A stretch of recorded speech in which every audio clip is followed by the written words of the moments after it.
Abra sua Bíblia no livro de 2 Reis 13, versículos 20 e 21.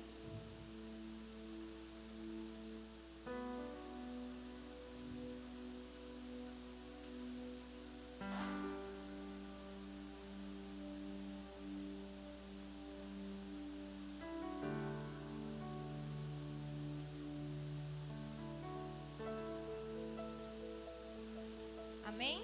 Quem já abriu? Soltarem um amém bem alto. Amém. 2 Reis, capítulo 13, versículos 20 e 21. Então Eliseu morreu e foi sepultado. Ora, tropas moabitas costumavam entrar no país em todas as primaveras. Certa vez, enquanto alguns israelitas sepultavam um homem, viram de repente uma dessas tropas. Jogaram o corpo do homem no túmulo de Eliseu e fugiram. Assim que o cadáver encostou nos ossos de Eliseu, o homem voltou à vida e se levantou. Amém? Pode sentar no seu lugar.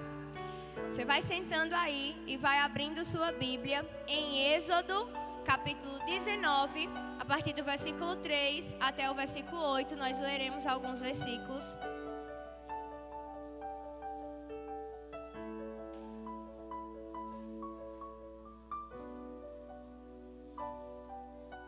Quero pedir às crianças que acompanhem a pregação com muita calma, silêncio, concentração. Êxodo 19, versículos 3 ao 8, amém? Estou vendo umas folhinhas aí. Vamos lá. Logo, Moisés subiu o monte para encontrar-se com Deus. E o Senhor o chamou do monte, dizendo: diga o seguinte aos descendentes de Jacó e declare aos israelitas: vocês viram o que fiz ao Egito e como os transportei sobre asas de águia e os trouxe para junto de mim. Agora, se me obedecerem fielmente e guardarem a minha aliança, vocês serão o meu tesouro pessoal dentre todas as nações. Embora toda a terra seja minha, vocês serão para mim um reino de sacerdotes e uma nação santa. Essas são as palavras que você dirá aos israelitas. Moisés voltou, convocou as autoridades do povo e lhes expôs tudo o que o Senhor havia lhe mandado falar. O povo todo respondeu unânime: faremos tudo o que o Senhor ordenou. E Moisés levou ao Senhor a resposta do povo. Agora você passa aí um pouquinho, vai lá para Êxodo 20, versículo 19. Êxodo 20, versículo 19. Êxodo 20, 19 nos diz o seguinte: e disseram a Moisés: fala tu mesmo conosco e ouviremos, mas que Deus não fale conosco para que não morramos. Queridos, o desejo de Deus era estabelecer para si, na nação de Israel, o seu tesouro particular. O desejo de Deus era estabelecer para si, na nação de Israel, sacerdócio. Sacerdócio diz respeito a alguém que tem intimidade com o Senhor. Sacerdócio diz respeito a alguém que ouve o Senhor, alguém que tem relacionamento com o Senhor. Nós acabamos de ler aqui em Êxodo 19, o Senhor falando ao povo através de Moisés, que tinha ajuntado o povo e o trazido para si. O trazido para junto de si. Nas palavras do Senhor, os trouxe para perto de mim. E o plano de Deus era fazer daquela nação, fazer daquele povo, fazer ali daquela comunidade e posteriormente a comunidade de Israel, o seu povo. Uma nação de sacerdotes, no sentido de que Deus desejava se relacionar com o seu povo. Entretanto, no versículo 19 do capítulo 20, um capítulo após o Senhor falar todas aquelas coisas maravilhosas a Moisés no monte, Moisés comunicar ao povo e o povo dizer: tá bom, Moisés, nós iremos obedecer, nós seguiremos o que o Senhor disser através da sua vida. O povo rejeita essa oportunidade.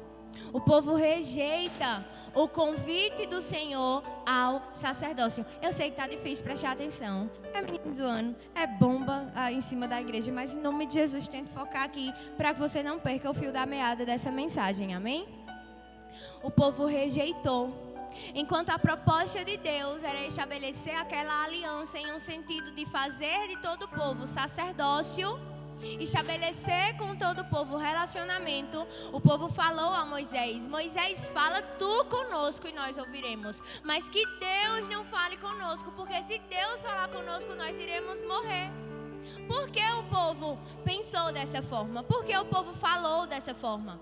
Porque o povo observou a manifestação do Senhor no monte. Trovões, terremotos, raios, uma fumaça ali. E o povo temeu. O povo se assustou. O povo teve medo.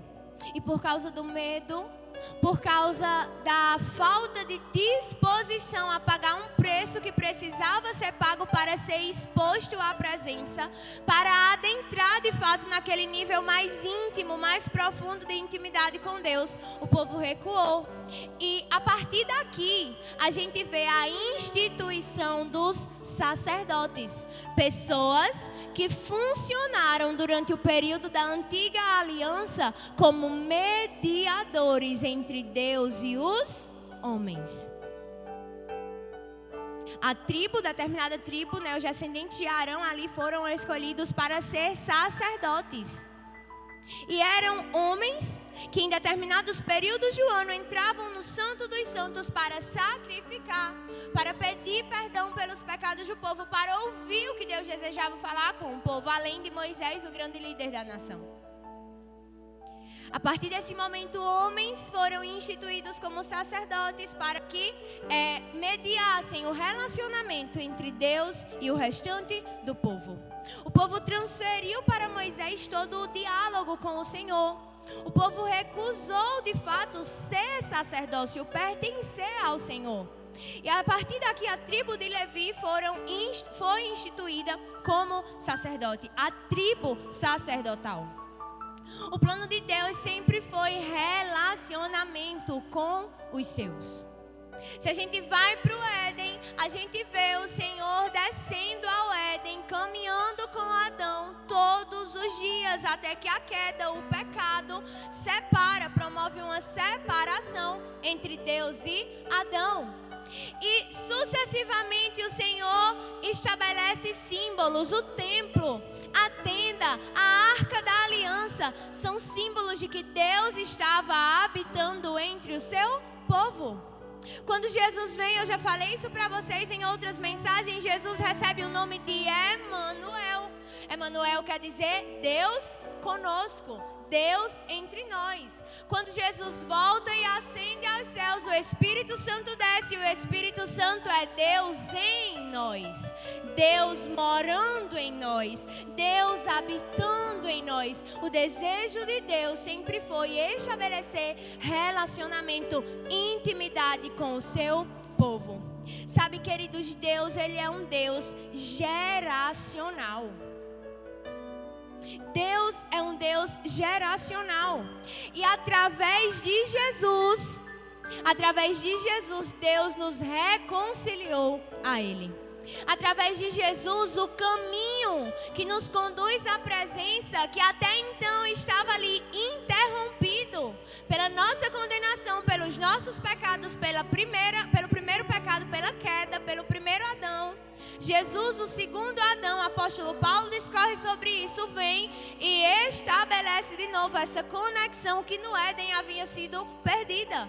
Jesus vem para abrir o caminho que nos conduz de volta a Deus. Jesus vem para abrir o caminho que nos dá de novo uma chance, um espaço, um lugar de vivência, de relacionamento, de intimidade com o Senhor.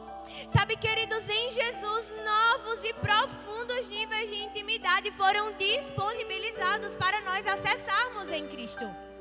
Por causa de Jesus, novos e mais profundos níveis de relacionamento com o Senhor foram disponibilizados. Entretanto, A exemplo do povo de Israel, na passagem que nós acabamos de ler, muitas vezes nós conscientemente ou inconscientemente rejeitamos o que Deus já nos deu acesso por causa de Jesus. Nós rejeitamos os níveis mais profundos de intimidade. Nós rejeitamos os níveis mais profundos de relacionamento com o Senhor. Sabe por quê?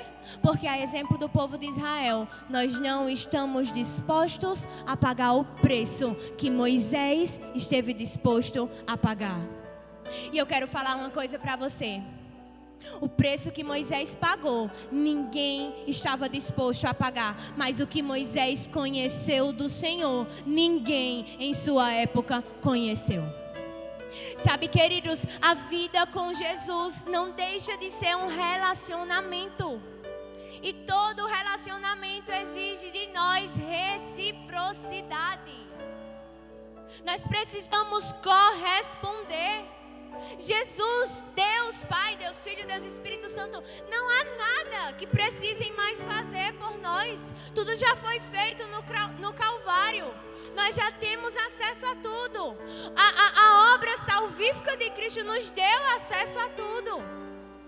Nós precisamos nos dispor a viver uma vida que atraia a presença de Deus. Vocês ouviram aqui sendo profetizado acerca de avivamento. Os grandes vozes da nação brasileira, pais e mães espirituais da nossa nação, da nossa geração, estão testemunhando, estão proclamando em público o que Deus está falando com o seu povo no secreto. De que existe uma promessa sobre a nossa geração, de que existe um avivamento que vai ai, gente, faltou a palavra agora. Anteceder, mas não era a palavra essa.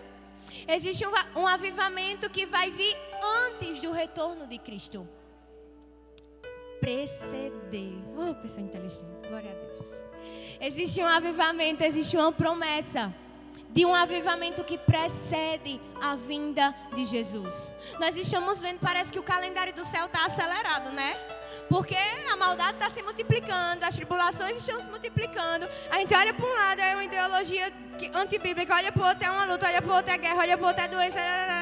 Mas a gente tem que olhar para cima, porque a nossa salvação vem de lá. E é sinal de que de fato Jesus está vindo buscar a sua igreja. Mas antes há uma promessa de avivamento. Eu não estou falando heresia. Se você for estudar Naum, Abacuque, Joel, você vai ver uma cronologia escatológica que aponta para esse fato. E nós precisamos viver uma vida como igreja. O estilo de vida da igreja dos últimos dias precisa clamar por esse avivamento. Precisa clamar, Maranata. Precisa clamar, Senhor, faz de novo em nossos dias o que outrora o Senhor fez. Mas assim como o povo de Israel, nós não temos nos disponibilizado, igreja, a pagar o preço, porque nós estamos concentrados em nós mesmos. Eu estava ali com o Cleiton, e Cleiton disse: meu Deus, Gigi, Deus falou isso comigo, que eles estão dizendo aqui. Eu olhei para ele e disse: amigo, quem tem ouvidos, ouça o que o Espírito está dizendo às igrejas. Nós somos mais espirituais? Não. Mas existem aqueles que nesses dias têm buscado níveis de presença que outros têm se recusado a buscar. Está acessível, está disponível. Mas deve haver em nós iniciativa. Deve haver em nós disposição. Nós lemos lá no começo que os ossos de Eliseu, gente, ressuscitaram. Que loucura! O corpo morto foi ali colocado sobre o túmulo de Eliseu. Quando bateu, ressuscitou. Atos 5,15 diz que a sombra de Pedro era colocada sobre os doentes e os doentes eram curados. Isso indica muito provavelmente que a sombra de Pedro curava. É isso aqui, ó, minha sombra aqui, vem um doente, para aqui, fica aqui, a sombra curou. Não tocou, não fez nada, a sombra curou. E deixa eu falar uma coisa para você. Existe uma promessa Existe uma promessa proferida por Jesus em João 14, 12 ao 14, você não precisa abrir. Digo-lhes a verdade, aquele que crê em mim fará também as obras que tenho realizado. Eu não sei você, mas nós não somos da doutrina cessacionista. O Espírito não deixou de se mover. Jesus não deixou de fazer. Essa promessa não diz respeito só àquele tempo, porque vem cá, eu creio em Deus, e você? Eu creio em Cristo, e você? Você está vendo aqui Jesus dizendo, aquele que crê em mim no século tal, Não! Aquele que crê em mim fará também as obras que tenho realizado. Fará coisas ainda maiores do que essas, porque eu estou indo para o Pai. E eu farei o que vocês pedirem em meu nome, para que o Pai seja glorificado no Filho. O que vocês pedirem em meu nome, eu farei. Só que existe uma grande diferença, queridos. Nós pegamos esse versículo para as coisas que nós queremos para as nossas vidas. Coisas materiais, às vezes. Coisas que dizem respeito a essa terra. Existe muito mais profundidade nisso. Nós precisamos começar a orar. A igreja acorda em nome de Jesus. Nós precisamos começar a orar. Senhor, me ensine a orar o que o Senhor deseja que eu ore. Jesus, eu quero amar o que tu amas. Jesus, eu quero fluir no que o céu dispõe para que eu flua. Jesus, eu quero conhecer os seus segredos. Mas isso requer um preço a ser pago. Isso requer níveis de renúncia. Isso requer níveis de entrega. Isso requer níveis de compromisso e santidade para com o Senhor. O discurso de Jesus encontra-se justamente no capítulo em que ele deixa muito claro que ia voltar para o Pai, em que em seu lugar viria o Espírito Santo, que é Deus em nós. A promessa diz respeito a todos aqueles que creem. Aqueles que creem em Cristo realizariam as mesmas coisas ou obras ainda maiores. Queridos, nós passamos pela oração de Jesus esses dias. E Jesus diz, do mesmo jeito, Pai, que o Senhor me enviou ao mundo, eu agora os envio. Nossas vidas deveriam ser a continuidade do ministério de Jesus. Olha a profundidade disso. Jesus orando ao Senhor, ao Deus Pai, disse, o Senhor me enviou, agora eu estou enviando eles. Nossas vidas devem ser a continuidade do ministério de Jesus. Em tudo, em intimidade, em cura, em poder, em unção de graça, unção de profecia, unção de palavra profética, palavra de conhecimento, palavra de revelação, cura, salvação. Nossas vidas deveriam ser a continuidade do ministério de Jesus. Mas o problema é que quando a gente ouve o que vocês pedirem em meu nome, eu vou fazer, a gente remete a questões tão egoístas, a questões tão egocêntricas. Não é pecado você desejar uma vida plena nessa terra, é promessa de Deus. Mas Mateus 6,33 diz que nós devemos buscar em primeiro lugar o reino de Deus e a sua justiça, e todas as outras coisas nos serão acrescentadas. Jesus disse aos seus discípulos, nenhum daqueles que tiver deixado casa, pai, mãe, marido, esposa, não vai receber ainda nessa vida outras vezes 100 vezes mais casa, mãe, marido, esposa. É consequência. Quando nós desejamos o que Jesus deseja, quando nós cuidamos do que Jesus deseja, nos ver cuidando, o Senhor cuida de nós. O Senhor cuida das nossas coisas. Deleita-te no Senhor e Ele satisfará o desejo do seu coração. Isso denuncia, gente, a superficialidade do nosso cristianismo. Isso denuncia a superficialidade do nosso cristianismo, esse cristianismo que a gente busca viver. O sobrenatural deveria ser o natural da igreja de Cristo na face da terra. O que Jesus estava falando aqui é que coisas maiores seriam realizadas pelos que nele crescem. A gente não devia se surpreender com cura, com salvação em massa, com milagres, porque isso deveria ser o nosso natural. Se Jesus disse que esse é o nosso natural, e vem cá, se você crê em Jesus, o nosso padrão de vida é o quê? As palavras de Jesus. as Sagradas Escrituras, a Bíblia. É o prumo, é o que deve aplanar a nossa vida, é o que deve aqui, é isso aqui, Deus falou isso, então eu vou viver isso. Se o próprio Jesus disse que, em outras palavras, o sobrenatural deveria ser o natural, se isso não está acontecendo, existe algo de errado, e não é com o Evangelho, não é com o Espírito Santo, não é com Jesus, é conosco. Se o que Deus disse ao nosso respeito não é real em nossas vidas, se o que Deus disse a respeito da igreja de Cristo na face da terra não é a realidade da igreja de Cristo na face da terra, existe algo de errado, e não é com o Evangelho, não é com Cristo, não é com o Espírito Santo, não é porque o Espírito Santo parou de se mover, é porque nós não estamos dispostos a pagar o preço que precisa ser pago para não sermos somente visitados pela presença, mas habitados verdadeiramente pela presença. Abra sua Bíblia em 1 Coríntios 12. Nós vamos ler do versículo 1 ao versículo 11.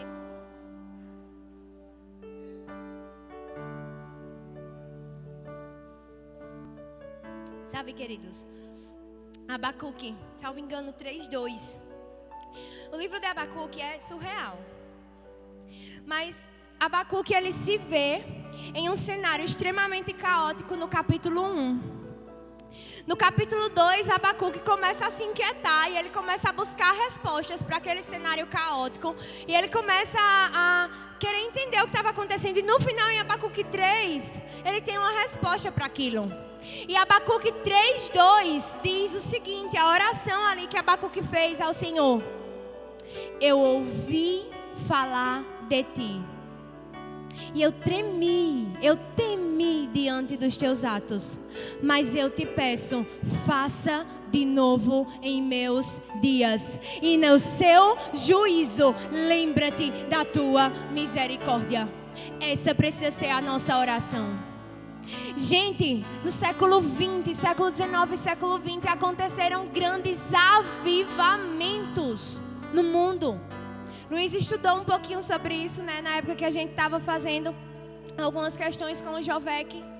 Aconteceram avivamentos impactantes, onde o sobrenatural era a realidade da igreja.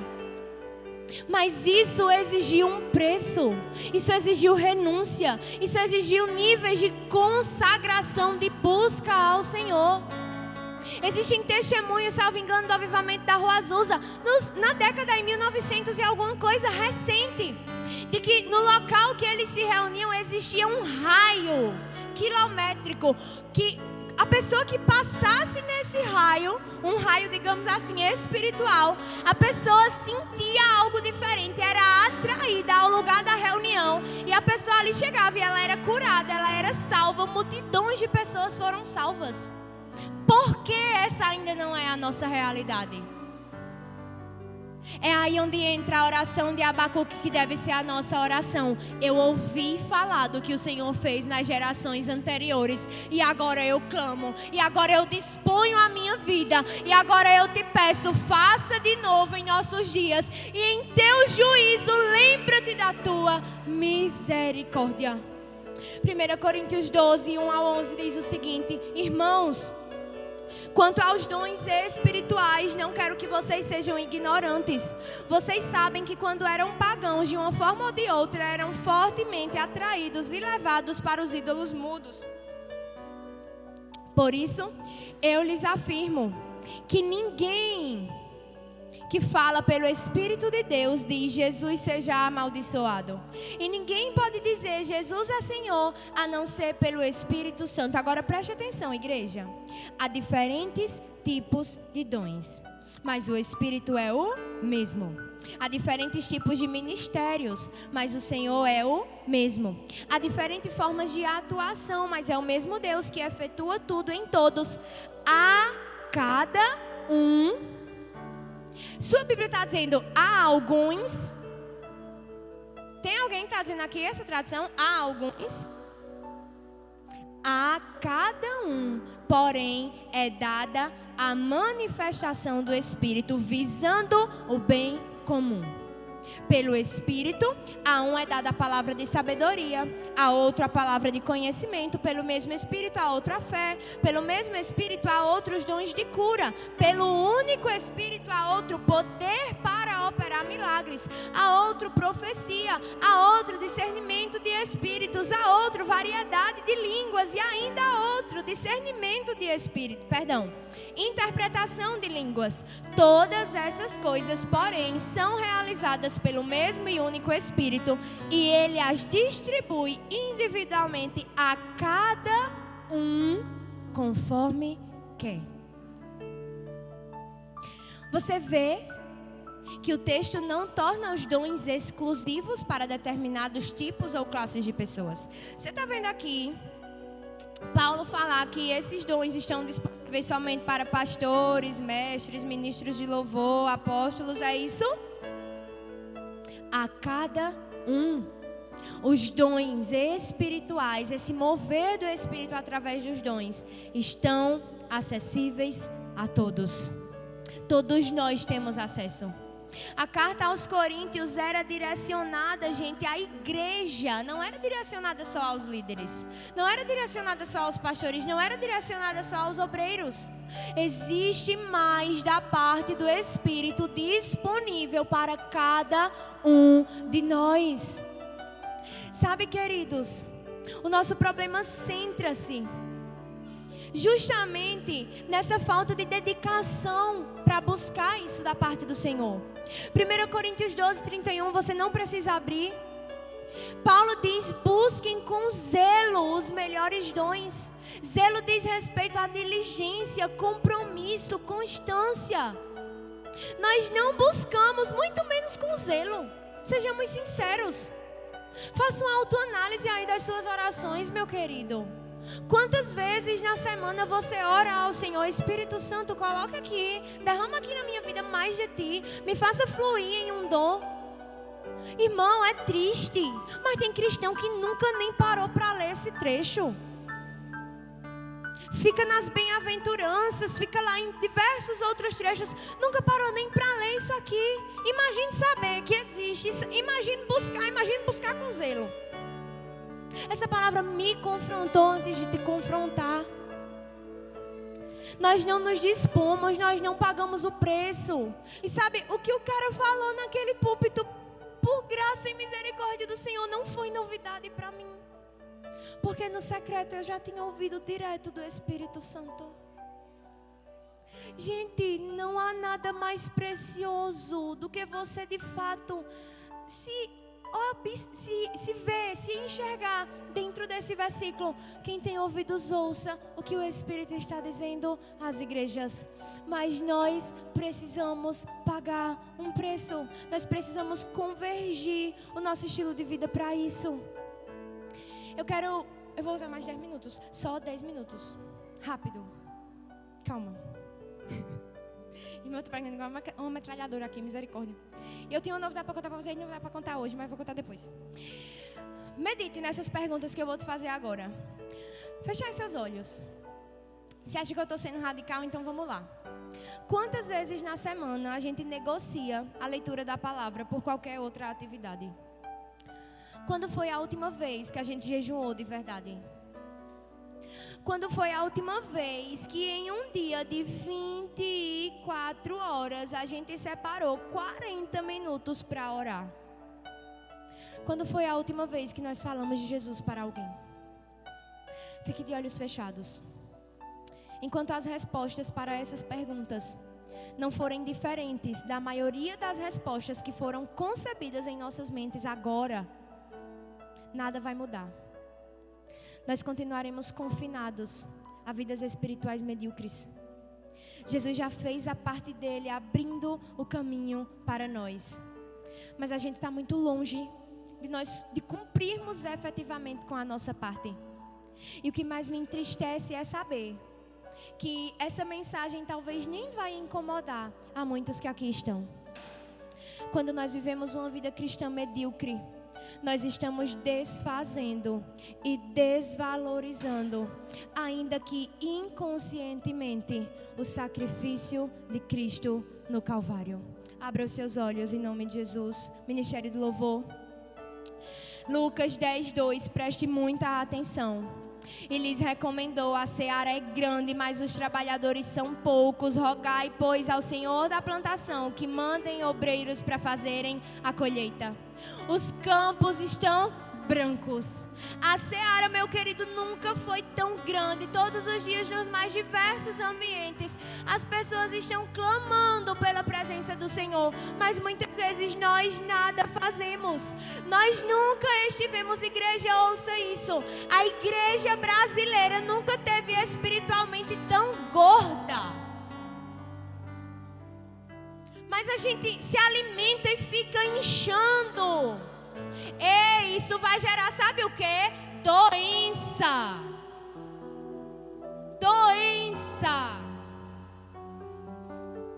Nós precisamos alimentar para que o alimento que vem a nós seja dado a outras pessoas. Alimente outras pessoas. Isso vai ser cobrado de nós. Ei, olha a seriedade disso, irmão. Jesus disse: vocês podem fazer muito mais do que eu fiz. Aí vê só, Jesus volta ao juízo final e diante do Senhor nós iremos nos apresentar sabendo que poderíamos ter feito além. Que desculpa nós vamos usar? Estava ocupada, Jesus, crescendo com a minha carreira na terra. Que desculpa nós vamos dar a Cristo? Tiago 4,17 diz: quem sabe o que deve fazer, quem sabe que deve fazer o bem não faz, comete pecado. Sabe, queridos, eu quero finalizar essa mensagem com uma reflexão acerca da multiplicação do azeite. Lá em Reis, quando, salvo engano, Eliseu traz aquela mulher e diz: pegue aí suas bacias. Ei, me diz uma coisa. Ore, canta, labaraciri, canta, labaraciri, canta.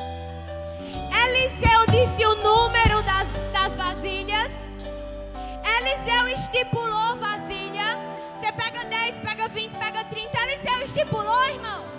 Sabe por quê? Sabe qual é a simbologia desse trecho? Jesus é uma fonte inesgotável.